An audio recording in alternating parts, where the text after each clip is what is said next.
क्या आप जानते हैं कि एक वक्त ऐसा आया था जब माता पार्वती ने भगवान शिव को निगल लिया था। इसके पीछे की वजह जानकर आप हैरान रह जाएंगे, क्योंकि इसके पीछे भी शिव की एक लीला थी। पुराणों में ऐसा बताया गया है कि अपनी भूख को शांत करने के लिए माता पार्वती भगवान शिव को निगल गई थी। दरअसल एक बार भगवान शिव कैलाश पर्वत पर ध्यान मग्न बैठे हुए थे।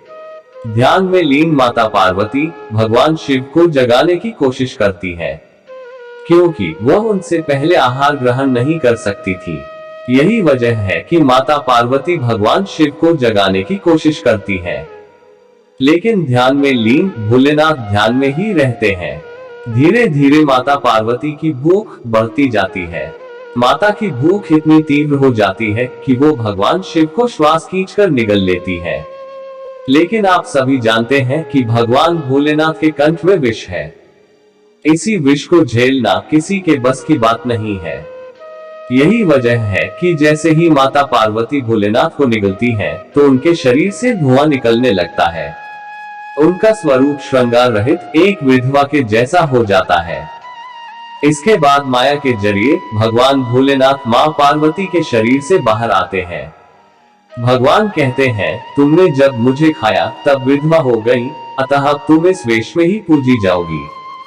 शिव जी मां पार्वती के इस रूप को पूजे जाने का भी वरदान देते हैं।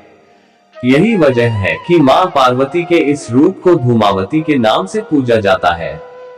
धूमावती माता विधवा रूप धारण किए हुए सफेद रंग के कपड़े में है। माता के बाल हमेशा खुले रहते हैं। कौवा माता का वाहन है।